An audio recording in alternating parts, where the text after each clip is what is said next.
ये Samsung company की vowel model की मशीन है, 6.2 kg की 6.2 kg की मशीन है ये।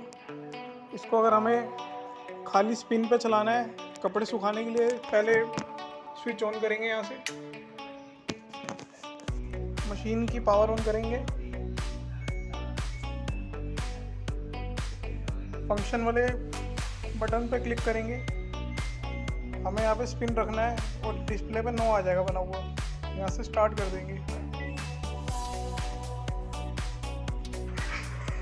इस मोड पे मशीन खाली आपके कपड़े सुखाएगी।